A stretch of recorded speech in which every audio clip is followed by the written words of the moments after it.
So you've returned and are still alive to gain the wisdom offered by this second and final part of our deep dive into the infernal realm of Dis.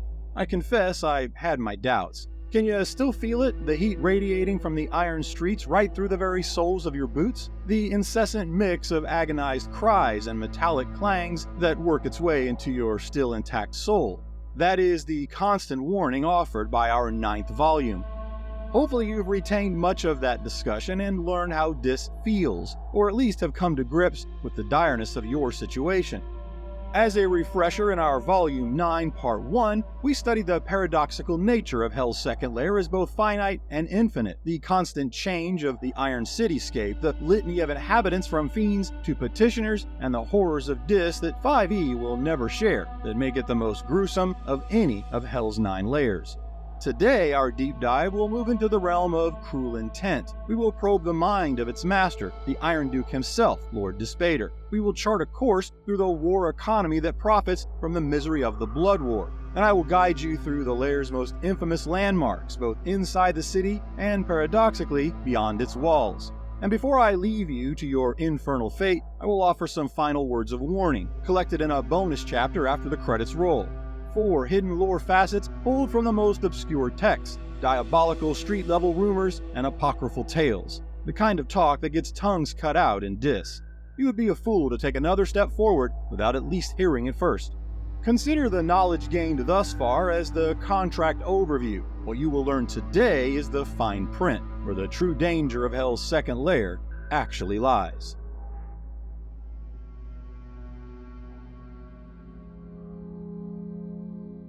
Unlike any location on the material plane, the Iron City is quite literally built from the ground up and rebuilt in perpetuity, all in service to its Archduke ruler's self-preservation and ever-increasing paranoia.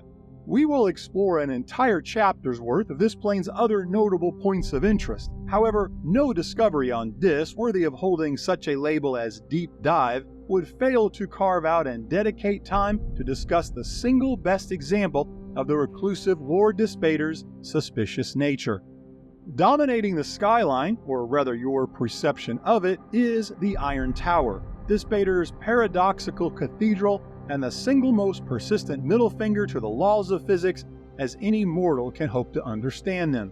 It endures eternal as a colossal, ever-changing erection of searing metal at the city's core, always, no matter where you are within the city. An imposing black spike, both fortress and monument, that defies any known logic, being somehow visible from everywhere, yet reachable from nowhere. And this is neither hyperbole or metaphor. No matter where you are in Dis, that imposing monolith casts its shadow, always just a block away, yet impossible to approach. You can literally walk for days while the cityscape twists and reconfigures around you, yet the edifice remains, out of reach, still just a single block away. That is, presumably, unless and until Lord Dispater wills it otherwise.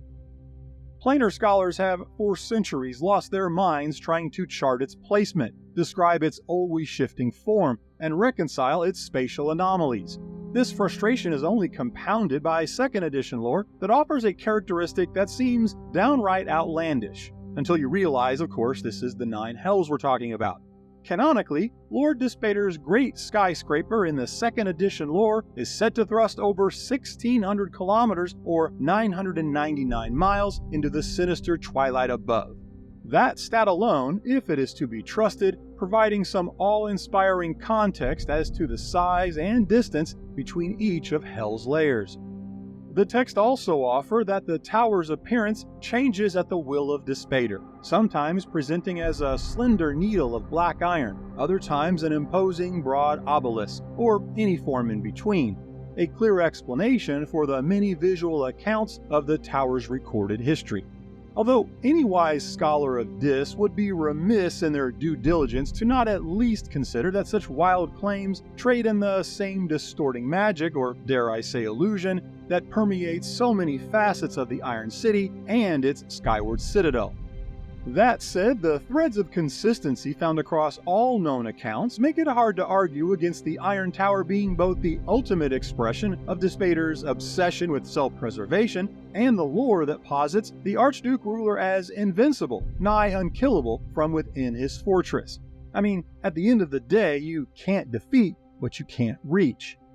This is only further exemplified by apocryphal lore that suggests in the near impossible event that an adversary were to bypass whatever sorcery and non-existent doors protect Dispater's tower and actually make entry, well, the infernal architecture is then said to only continue its assault on any logic and reason. Chambers not connected by corridors existing as isolated pocket dimensions, presumably accessible by unknown esoteric means only known by Dispater. And there is classical lore from the 2nd edition text that tells us in times past that even allowed visitors could only access the tower through an artifact known as the Flower of Holes. This is a black rubbery flower made from the distilled spirits of petitioners, where each petal when plucked created a temporary portal to a restricted and specific chamber in the tower. It's all a beautifully fitting solution, accessed via the souls of the damned. All the while sits the Father of Strife, invulnerable, distrustful, and ever-watching. The Iron Tower is the supreme form of a dystopian fortress built for an infernal surveillance state, designed not just to keep enemies out, but projecting Dispater's paranoid ideology to all within the city walls. You are always seen, and hope is forever out of reach. But Lord Dispater's intimidating citadel still holds a few additional secrets inside that I will reveal in a bonus chapter of obscure lore at the end of this deep dive.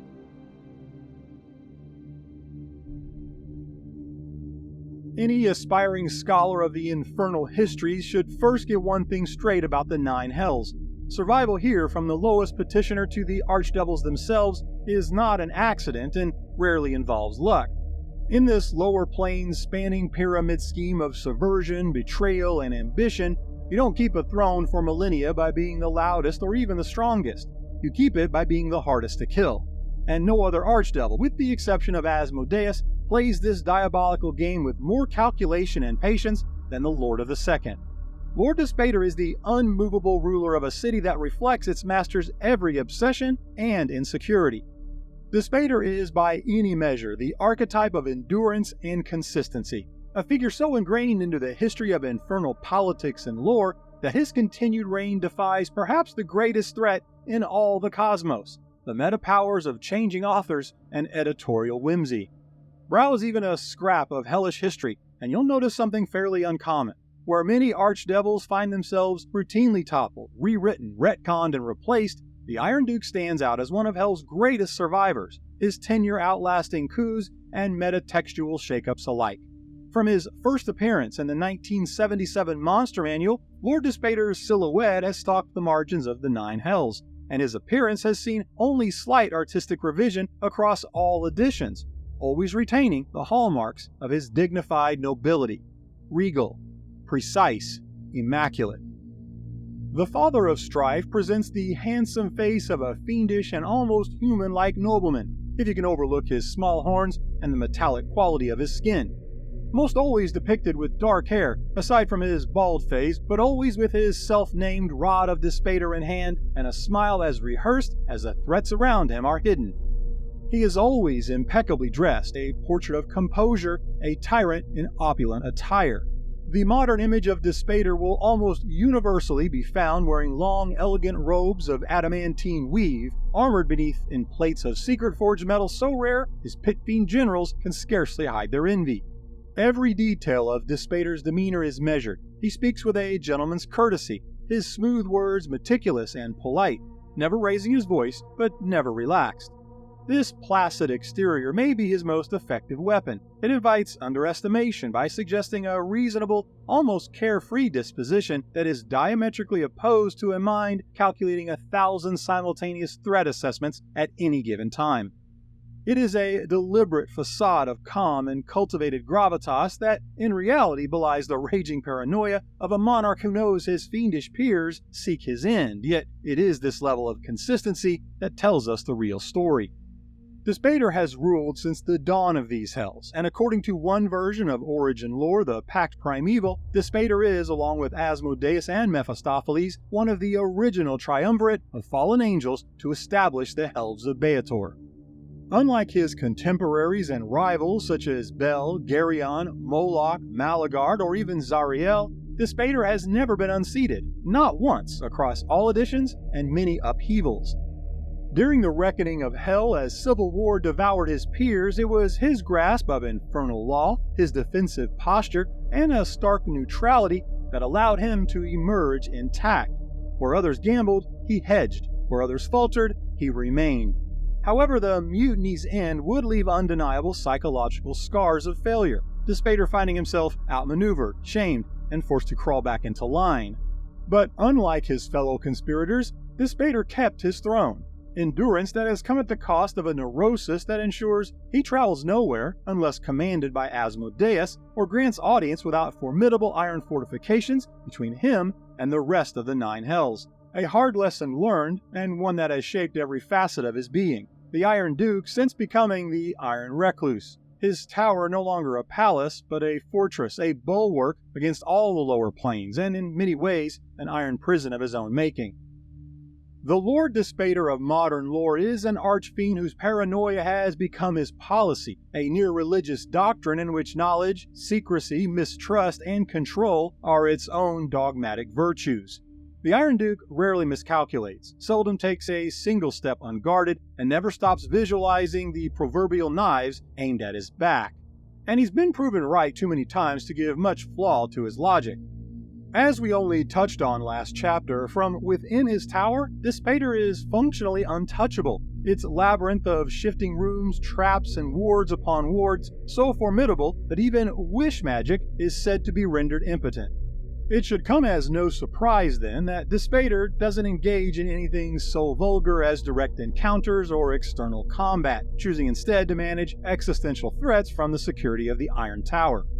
While certainly more than capable as one of the 9 most powerful fiends in all the hells, should Dispater find himself accosted outside his fortress tower, his combat doctrine still begins on the defense, raising walls of solid iron and hellfire, summoning companies of greater fiends, while his fanatically loyal Iron Guard, a personal army of Cornugon Horn, Malabranch War, Warder Devils, and a pit fiend or two, look to get messy. In the very unlikely event that any foe were to foolishly reach Dispater's personal space, he is most infamous for a brutally efficient 1-2 punch of deadly touches that allow the Archduke to neutralize most threats with just a lift of his finger. The first transmutes living flesh to cold, dead iron, and the second that corrodes any metal, including that iron, enchanted or not, into a pile of rust.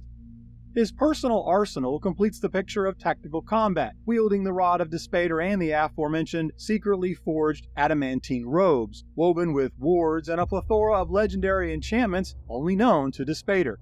Dispater's rod in particular is both a potent magical artifact and a symbol of his infernal authority. 3 feet or just under a meter long, and made of some unknown combination of infernal iron, adamantine, and tantalor, an unbreakable exotic metal found only in the 9 hells. The rod carries the powers of both a rod of rulership and a staff of striking. Later lore of 4th edition would also add the rod's ability to spew stinging acid. Still, despite his advanced combat prowess, Dispater is a devil of mass contingencies, with every engagement planned to include no less than 9 escape routes. Yes, 9, a very specific and quotable number provided by the lore of the Book of Vile Darkness. Moving away from combat, the texts also tell us, through one of the more attributable of Lord Dispater's quotes, that the Archduke of Dis is always playing the longest of long games. Quote, "The cosmos is a grand game. He who knows its rules the best shall win the prize." End quote. And Dispater is obsessed with acquiring complete knowledge of that grand cosmic game, believing it is the only path to absolute security. Secrets are his currency, and he has amassed a fortune of knowledge. This obsession finds its ultimate expression in the legendary knowledge archives said to be secreted away in the depths of the Iron Tower, its collection of erudite records perhaps rivaling even the Malmsheen libraries of Asmodeus, said to be a trove of contracts, infernal bargains, and intelligent dossiers on every devil, demon, Yugoloth, and meddling mortal who ever set foot on Dis. Dispater has remained a fixture upon the unique politics and subterfuge of power in the Nine Hells.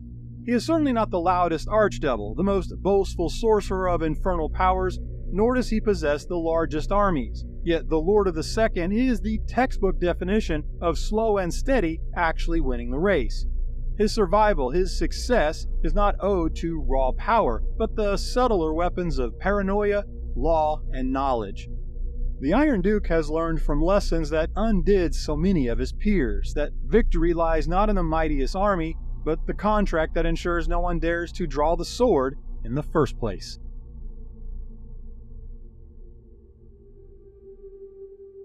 For an Archdevil as cautious as Dispater, ruling a city where trust can be a fatal mistake, his inner court offers as much potential liability as allies and servants. Still, no lord rules alone, so the Iron Duke surrounds himself with select assets, necessities, and threats. Each well aware they serve the Father of Strife, knowing their survival depends on being seen as more useful than dangerous.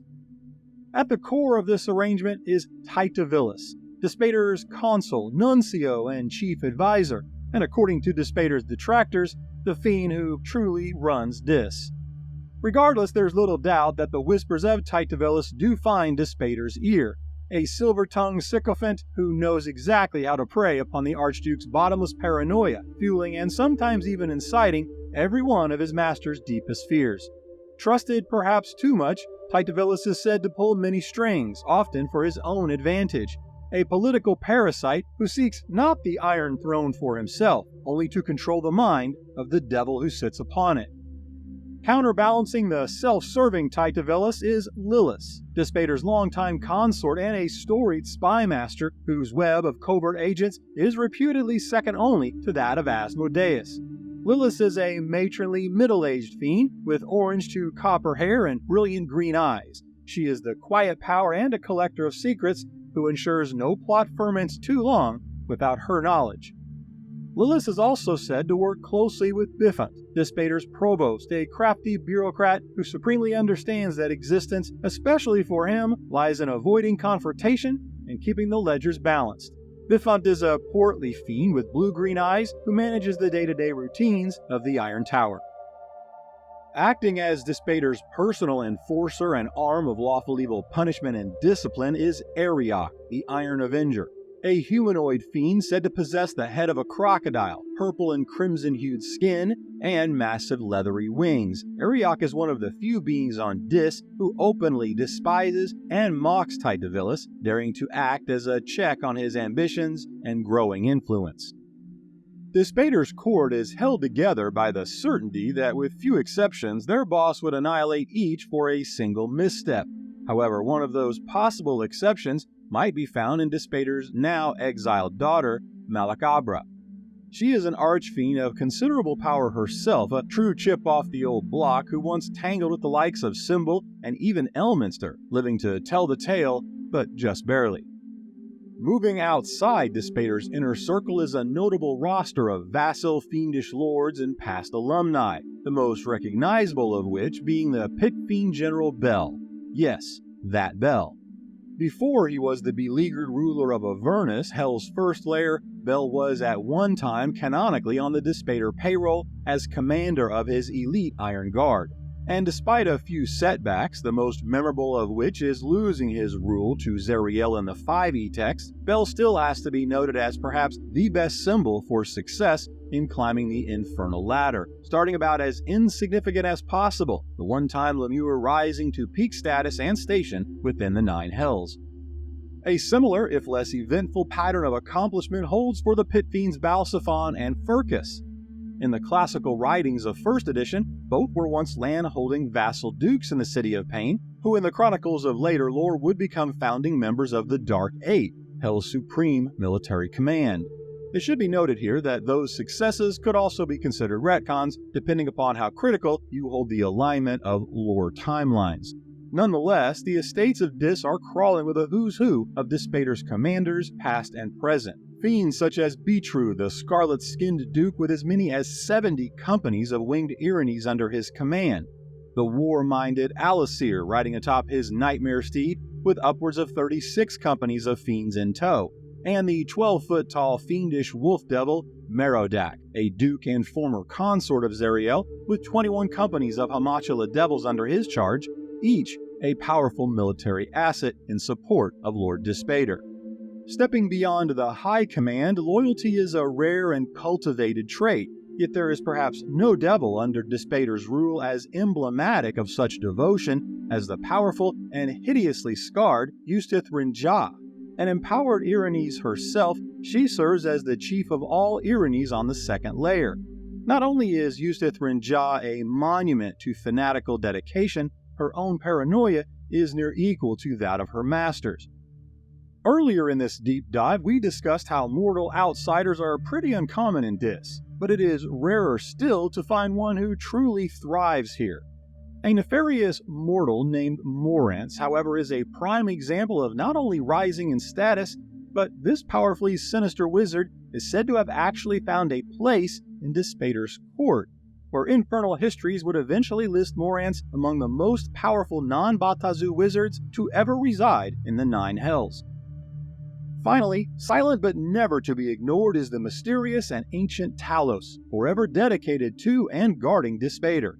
Not to be confused with the Faerunian greater deity of storms and destruction, Talos of Dis is a unique and intimidating iron golem of unknown origin.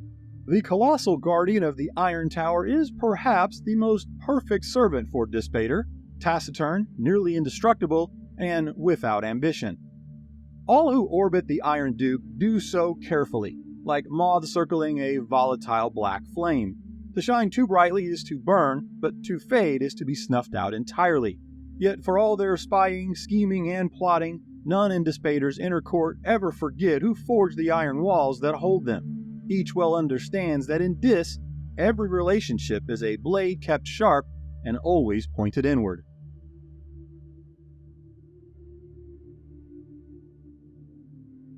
For archfiends such as Asmodeus or even Zariel, the Blood War is an all-consuming, lawful evil crusade to purge the cosmos of the Chaos Plague. Diametrically opposed to this, on the other end of the spectrum, there exist other fiends such as the Yugoloths, for which the Blood War is nothing more than an exploding bull market of war economies ripe for profiteering. Somewhere in the middle is where one might slot Dispater and the second layer of Hell, a grinding war engine of industrial supply and demand where the only commodities that really matter are souls and steel. If we can consider Avernus as the blood-soaked front line of the Blood War, then the Forges of Dis are the engines of that war, an industrial necropolis where the abstract evil of Dispater's rule becomes brutally concrete. Countless petitioners and lesser devils, toiling unprotected from the blistering heat, churn out weapons of war, often quite literally consumed by their diabolical means of production.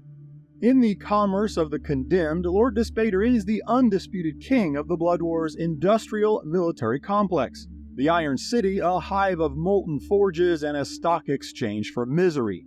The entire city plain of Dis hums with machines built upon an economy of suffering that would be the envy of any fascist mortal dictator. Innumerable foundries belching plumes of greasy black smoke into the tainted sky, each producing an unending supply of armaments and tools of destruction. We're not talking about crude pig iron clubs and spears to arm Neparibos and Lemures. The smiths of Dis are acclaimed artisans of death with techniques honed over millennia and fueled by secrets stolen from every corner of the multiverse. This level of skill is only augmented by working with quite possibly the highest quality raw ores in existence, metal smelted and quenched in the tears of the condemned to produce refined alloys that are the envy of all the outer planes. A common saying among the rank-and-file Batazu is that a blade forged in Dis doesn't just hold an edge, it holds a grudge. The Iron City is origin to the hardware that keeps the Nine Hells from being overrun by the chaotic tide of the Abyss, and you can be sure Dispater profits from every single rivet and blade. But there is another reason that steel from Dis is so well regarded. Of course, craftsman skill plays its role, but these blades are not just iron with a touch of carbon, and the forges and hellish machinery of Dis don't run on such mundane fuel as coal. It runs on souls. Swords and souls are certainly the most visible two-way economy of Dis. However, for those in the higher echelons of devilish society, other currencies are always in play, namely secrets and forbidden knowledge. Information is a powerful commodity in a culture underpinned by espionage, subterfuge, betrayal, and political gamesmanship. And if you need a spy, a saboteur, assassin, or simply a piece of blackmail so toxic it could bring down a kingdom, then this is likely near the top of your search list. Its network of informants and agents find few equals across all the 9 hells. This covert web permeates every corner of Dis, coupled with the ubiquitous iron statues of Lord Dispater, literal scrying devices, mean the city is always watching and listening, feeding a constant stream of raw intelligence back to the Iron Tower. Dispater's role in the Blood War is not that of any active participant, yet the sheer volume of intelligence gathered makes Dis an indispensable asset to Hell's broader strategic operations. His agents provide the Dark Gate with the intelligence they need to anticipate demonic surges, while his forges supply the legions with a means to repel them.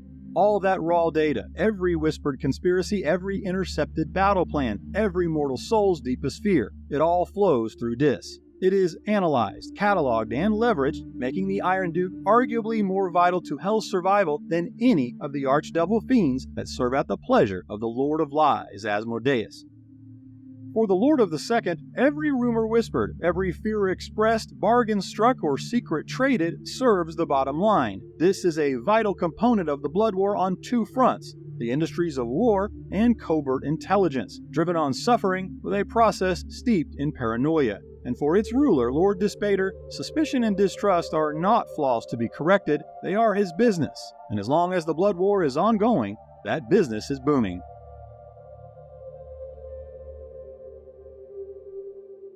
Every city has its landmarks, but unlike the material plane, the points of interest located across the 9 hells will not be found in any travel guide, and for good reason. Each of these locations are best left studied in classroom text rather than acquiring your own first-hand experience. And it is only in the surveillance state of Dis where these diabolical landmarks often stare back, an urban sprawl infinite yet crushingly intimate. But since you are already here, the first place any visitor to Dis is likely to head is the Fetters, a slum known to its inhabitants as the Petitioner's District. Here, Dispater allows a sliver of mortal familiarity to exist in the form of markets, taverns, and other shops peddling their goods and services, even going so far as permitting the mostly petitioner shopkeepers to insulate the oven-like iron walls and floors with the cured and fire-resistant skins of least devils, providing a gruesome but rare respite of mercy against the radiating heat. Those intrepid travelers willing to face the many dangers of Dis often do so to visit one of the most storied black markets in all the 9 hells. If you know what to look for and who to ask, you can barter for rare illicit goods and the most sinister of services, enlist a blade for hire with nothing left to lose, or just go drink in a tavern with what is likely the warmest ale in all the Outer Plains. But the depth of the forbidden that can be found is, according to many, unsurpassed. Tales abound of mortal necromancers traveling to Dis, willing to trade a lifetime of servitude for a single forbidden page from Dispater's archives. Illithid emissaries arrive from various mind flayer colonies of the Underdark, looking to negotiate for access to mortal inmates of the Mentiri prison, for just a bit of neurological experimentation. Just be aware that in these black markets, gold is often nothing more than a trinket for fools and outsiders, and the purveyors of the esoteric trade for soul larvae, or preferably soul coins, the true currency of the black market. Soul coins for the uninitiated were discovered and/or implemented in the 5th edition text and exist as the unholy energy of a soul compressed into portable form. These hellish slums also attract opportunists from across the Outer Plains. Night hags barter gathered intel for sacks of writhing soul larvae, while Abishai fiends pass through on nefarious errands for their queen, and a significant population of tieflings and cambions navigate the district's perils looking for easy marks. But perhaps the most significant outsiders you will encounter in this district are the Rakshasa. These tiger-striped fiends are textbook freelancers, a cancerous minority of schemers, liars, and assassins, all operating within the city's walls. They serve as spies, advisors, and merchants playing their own long game. From the necromantic Zakaya to the shadowy Naztharun, they are a constant, unpredictable variable, too useful for Dispater to expel, yet too ambitious to ever truly trust. The Faders are a free market in the most terrifying sense of the word, where you can find the most profane of evil knowledge and artifacts, or wind up in the maggot pit. It's a fine line where only the brave or stupid will attempt to walk. Those who run afoul of the often fluid laws of Dis may find themselves taken deep below the city to Mintiri, the colossal private prison complex of Lord Dispater, comprising two separate wings. The first, staffed mostly by Barbazoo Devil guards and their Bone Devil masters, imprison captured mortals of Beator who hold alignments contrary to the lawful evil strictures of the Nine Hells and are thus subjected to constant, well, let's call it re-education, where their virtues are methodically dismantled through deprivation and forced atrocity until they agree to an afterlife in the Nine Hells. Once they submit, the mortal is immediately executed, reborn as a petitioner on the Avernian shelves of Despond to begin that most gruesome of afterlife processing I covered earlier. This wing is most appropriately known as the Bastille of Flesh. The other wing of this diabolic prison complex, called the Bastille of Souls, is run by Barbazoo and Spinagon devils and operates under a very different charter, housing souls of various non-lawful evil alignments that somehow found their way to Beator after death. These souls cannot be legally extracted, for they do not rightfully belong to Dispater or anyone in the Nine Hells. However, following the age-old principle that possession is 9/10 of the law, and without breaking any said laws, these souls are held as hostage, during which time they cannot be reborn. Harvester Falxagon devils are then subsequently dispatched across the material plane to negotiate ransoms with the families and loved ones of these souls, as they look to sign Faustian pacts with just enough fine print to ensure that soul will eventually be extracted and serve the greater ideology of the Nine Hells. Of course, even brutal coercion has its limits. Sometimes a softer touch is required. Enter the Garden of Delights, a haven of respite that is just about as diametrically opposed to the stifling heat and filth of the urban iron streets as one can imagine. The gardens are an oasis of mortal pleasures, and gaining entrance is as simple as knocking on the rich mahogany and silver doors, where beautiful servants will guide the weary traveler to a perfectly cool pool of crystal blue waters. Visitors will be seated at the side of the pool as a cold drink is placed into their hand and silver platters of fresh fruit and succulent meats are offered to enjoy. Nearby palm trees naturally gently sway as cool air provides instant relief from the suffocating heat of the city, and joyous bards and jesters provide stories and song. Those who wish to leave the gardens can always do so. However, leaving is much harder than it looks. The wine, women, and song are endless and intoxicating. Those who spend time within these gardens of delight slowly lose the willpower to leave. This is all a lie, of course. The sumptuous food and drink are ethereal phantoms, the refreshing pool nothing but a mirage, and those beautiful attendants, they're actually disguised imps whispering their temptations. Indeed, for most guests, the Garden of Delights is a garden of slow death. Visitors starve to death with imagined full bellies, their minds too saturated with unreal pleasure and bliss to notice their wasting mortal bodies withering away. The soul-extracting reality is that the Garden of Delights are nothing more than an elaborate facade to seduce, corrupt, and ultimately gather your soul. Originally, the gardens were established by a single bound Efreet, but this playhouse of illusions and lies proved so successful that Lord Dispater hired a crew of Efreet puppet masters to expand the soul-collecting business. I will note here, with eyes in a full rolling motion, that during a brief heretical period, some scribes of the 4th edition text did attempt to peddle deceit, openly claiming the garden was not an illusion or even evil, but actually a real oasis and safe haven from the oppression of Dis. Why would the 4E text foster such lies? While conspiracies may or may not offer those sages had perhaps signed their own Faustian pacts, what is clear is that the propaganda was meant to increase travel to Hell's second lair. Regardless, the attempted retcon was so profoundly dangerous and uneducated, there is little doubt it led to needless deaths. The truth is far more sinister and yet elegant. The Garden of Delights is and always has been one of Hell's grandest lies, a deceit so convincing that the victim becomes complicit in their own demise. But hey, let's look on the bright side. There are definitely worse ways to go. Perhaps the most bizarre point of interest you will find in Dis is most arrogantly but also appropriately called God Street. Here on the city's industrial outskirts, in a small iron plaza circled by faceless statues called the Borning Ring, nascent embryonic evil emerges. The constantly shifting, paradoxical nature of Hell's second lair has created a perfect environment to witness the birth of new, lawful evil deities, just beginning their own rise to divinity. As the evil, mortal fools of the material plane pray to a new concept, villainous hero, or even an ideology, that belief coalesces here in Dis, and when enough belief is accumulated, the deity is manifest, assuming the form as willed by his followers. From here, a new minor power, called a godling with only a minute sphere of influence, is able to carve a niche into the divine street, a space in which it can construct temples and shrines to grow in strength and authority.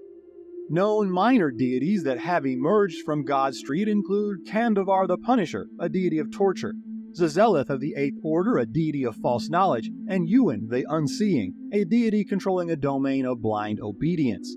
Even the god Druaga of the Babylonian pantheon also maintains a divine realm on Dis called the Retreat of the Fallen. Entry to God Street is only obtained by those with divine inclinations, wielders of divine magics, or by simple invitation. It is for all intents and purposes a divine ghetto, a surreal layaway plan for minor gods that only speaks to the sheer lunatic scale of the cosmos and of course the nine hells. Nearby you might also find temples to more established powers like Tiamat's Fane of Glory or Bane's Shrine of Swords, all paying metaphysical rent to the true power in this city, Asmodeus, whose sprawling hall of infernal might is replete with basalt statues, altars that bleed fire, and unholy hymns led by Irene's choir mistresses, all a dark reminder that even archdevils have a boss. For a more visceral expression of Hell's lawful strictures, one must visit what is this narrative's strongest proof of a vast landscape outside the city walls of Dis. Far into the desolate iron waste is a blasted rise swept by hellish winds, called the Knoll of Blades. Its name originates from slopes that bristle with countless metal blades, some legendary, some infamous, but all carrying tales of violence and tragedy. Each blade thrust into the blackened ground marks a moment of infernal consequence, a bargain struck, a duel's end, a betrayal judged, or a contract paid. But the true notoriety of this location is found in what and who lies below. Beneath this wasteland lies the School of Pain, the premier academy in the anatomical surgical arts and advanced interrogation techniques, almost exclusively reserved for the higher learning of Kokrakon devils. No fiend is as intimately tied to this college of the cruel as the Kokrakon, who it must be stated are undeniably Dispater's favorite inquisitors. Within the School of Pain, insectoid masters teach their craft to the next generation, continually refining the art of pain infliction fused with precise and exacting sciences. They learn to flay not just the skin, but hope, to break not just bones, but will. The Kokrakons are so expert in turning knowledge extraction into a fine art that stories routinely describe perverse bonds that the victims form with their interrogator, something you will never witness in the more blunt techniques of kite and chain or excruciarch devil inquisitors. While the colossal Mentiri prison complex dominates tales of the Iron City's underbelly, it is but the most documented of the lair's underground locations. However, to close out this chapter properly, we must take a moment to highlight and provide general warning about the many additional, unknown, and unseen horrors that await anyone with the temerity to venture into the depths of Hell's second lair. Below this city's surface lies a network of darkened tunnels every bit as disorienting as the cityscape above. The maze of iron corridors, each risk leading you to a number of nightmarish subterranean locales. If the blessings of Tymora are with you, perhaps you only stumble upon the more mundane of sights, such as the various ore mines, infernal forges, or war factories worked by countless petitioners and lease devils and each seething with heat intense enough to melt iron and flesh. But if you are foolish enough to roll the dice in the first place by descending these darkened tunnels, then chances are you will likely draw the eye of Lady Doom, the evil goddess Bashaba, and deliver yourself to a soul harvesting chamber, much to the sinister pleasure of awaiting fiends, kinda like the infernal variant of DoorDash. And those are just the second and third hand accounts of what grim destinations you might find. This is all to say, just don't. Sure, maybe there's some vast hoard of priceless artifacts or forbidden cosmic knowledge, but surviving the streets of the Iron City is hard enough, so maybe don't push your luck. If I have accomplished my goals with this two-part series, then you now understand exactly what makes this a true masterpiece of horror and damnation. Forget the hellfire flames of Phlegethos or the frozen torment of Kenia. They offer the glory of enduring violence and pain in the blood war, and at least the minute prospect of promotion in hell's hierarchy from a least devil.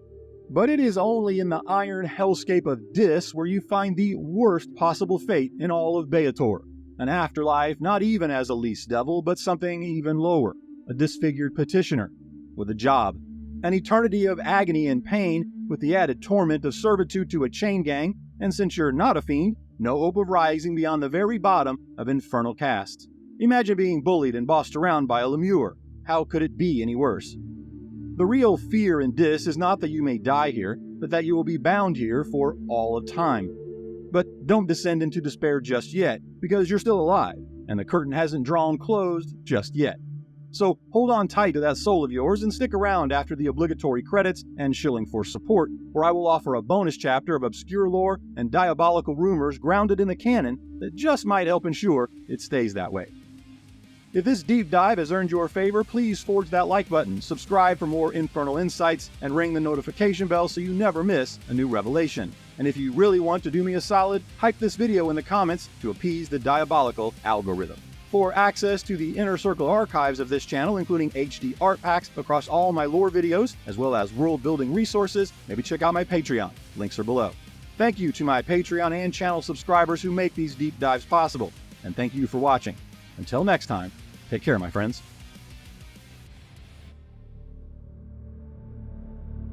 As a sincere thank you for sticking around to the end of this deep dive, like part 1, I have some deep cuts of obscure lore and infernal rumors to share with you. Quick disclosure, while these are based in varying amounts of canonical lore, to avoid any debate or confusion, I present each as non-canon. Okay, let's get right to it, starting with secrets hidden in Dispater's Iron Tower. I touched earlier on the legendary knowledge archive said to reside within, but there's a specific rumor that's too good not to lead with.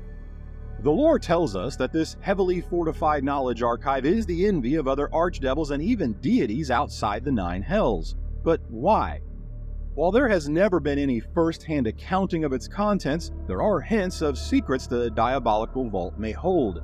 These include various soul contracts and Faustian bargains made with famous and infamous mortals, powerful fiendish true names, and other coveted secrets such as the enchanting formula for Dispater's adamantine robes, or the highly prized process of tapping into the renewable soul energy of anagnoresis specters of Dis that I covered in Volume 9. However, there is one very obscure rumor that, if true, would stand above all others as the most valuable of the Lord of the Second's forbidden knowledge, and that would be the presence of one of the 3 known copies of the Pact Primeval contract, or perhaps an unknown 4th copy. A knowledge artifact that would give Dispater a measure of not insignificant leverage over Asmodeus, unlike any of his ruling peers, and also offering a very plausible explanation for Dispater's enduring reign, even in the face of his betrayal of the Lord of the Nine during the Reckoning of Hell, where all other co-conspirators paid a cost for their treachery. Now, the lore offers no confirmation, and it must be noted that we are stepping firmly beyond the canonical. However, I find this to be an intriguing centerpiece for some high-level world-building in the Nine Hells. For the uninitiated, the Pact Primeval is a critical component, the core really, of one of at least 3 origin stories for the Nine Hells. This contract is the agreement signed by the lawful deities of good and evil that originally established the system of punishment for the damned. To be crystal clear, the lore is unambiguous that the original Pact Primeval resides in the Malmsheen Citadel Asmodeus calls home on the plane of Nessus, and is encased in a 20-ton ruby, so I think we can safely say that this one is, well, safe. But the lore is somewhat more vague on the two additional copies, one said to reside in the seven heavens of Mount Celestia, and the other in Mechanus, which seasoned lore scholars will note has seen its share of upheaval since the second edition, which saw the Tanar'ri demon lord Orcus slaying Primus at one point. And we must remember that Dispater, along with Mephistopheles, were the original numbers 1 and 2 to Asmodeus during the creation of Beator in the Origin timeline. So, as outlandish as it may seem from the outset, if one of the copies were moved or a fourth were to exist, who better or more logical to hold it? I'm just saying perhaps you don't dismiss this one too hastily. Sticking with the Iron Tower for our number 2 rumor, we established that Dispater's fortress is nigh unbreachable, and there is some classical obscure lore that expands on the Iron Duke's invincibility within his tower. In keeping with the many paradoxical threads that run through all of Hell's second layer, this rumor speculates that the tower's inner sanctum isn't just Dispater's throne room and seat of power, but perhaps a demi-plane into another larger duplicate of the Iron City. A city within a city that may end as a single copy or perhaps continue to sink even deeper into untold mirrors of Dis, creating a surreal and recursive iron maze, leaving any foe or betrayer both lost and confused. How far and deep does this iron puzzle box go? No one knows, but it strikes me as the infernal equivalent of a rushing nesting doll, and would, in fact, make Dispater among the most invincible of beings across the cosmos when secured within his towering bulwark. We move away from the center of the Iron City to the outskirts of Dis for our number 3 rumor. The second edition Planescape resource, Planes of Law, offers a fascinating lore facet, telling us rumors abound in the fetters and across the Iron City of a massive construction project taking place beyond the city walls. This 2E lore leaves us to speculate on any exact location from the outskirts of the city to somewhere deeper in the Iron Wastes. But regardless, reports claim that the Forbidden Side is heavily guarded by a company of pit fiends tasked with preventing any witnesses or interference. Some have taken to call this codename Operation Iron Ring, and wherever this secret project is taking place, if true, is a pretty stunning development. Those sources go further in claiming that Dispater is building a life-sized, fully functional replica of, get this, Sigil, the City of Doors. Now, why, might you ask? Well, I think we can all agree the goal is not to increase tourism. As we have learned in this series, Dispater is obsessed with secrets, and there are perhaps none more tantalizing than the mysterious Lady of Pain, and one of the most paradoxical of cities outside of, well, Dis. Remember, it is the enigmatic Lady of Pain who has been able to literally banish gods from Sigil. The idea is to create a perfect model of the City of Secrets for study in an attempt to reveal its divine secrets. Allegedly, the aim is to decipher how the Lady of Pain controls Sigil, perhaps to tip the balance of the Blood War, or to even attack the City of Doors. This project is said to be so classified that the site has taken on properties not unlike that of our Material Planes version, Area 51, with stationed pit fiends given the green light to eliminate any who might witness the covert activities. For my final fragment of obscure lore, you may recall a certain hideously scarred Iranese commander from Dispater's court named Ustith Rinja that we discussed earlier. But there's more to her story that I've not seen mentioned before, specifically surrounding some apocryphal lore of her earliest origins. What has often been recited, that she is a powerful variant Iranese acting as the commander of all the Iranese on Hell's second layer, is one canonical facet of her history, comes from the Book of Vile Darkness, and is the most common lore. However, there are some earlier and more obscure references to Ustith Rinja found in the Greyhawk materials that offer a more diverse beginning. In these classical texts, she still serves in Dispater's court, but departing from her Iranese form, the Greyhawk lore insists she was first a pleasure devil, also called a Brakina.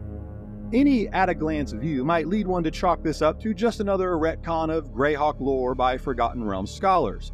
However, I want to give those early lore authors of the second and third edition the benefit of the doubt here.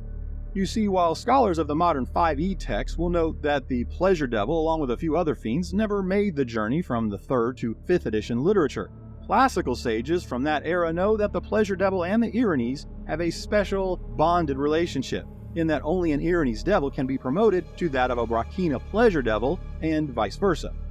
Now keep in mind that Pleasure Devils were of a significantly higher rank in the 3rd edition hierarchy, where the Brachina held greater fiend status, sitting only 3 ranks behind the mighty Pit Fiend.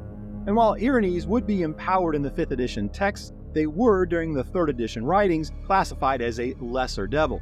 So at the very least, I posit we must acknowledge that this was a retcon done with some notable awareness, as well as some strong non-lore breaking ties.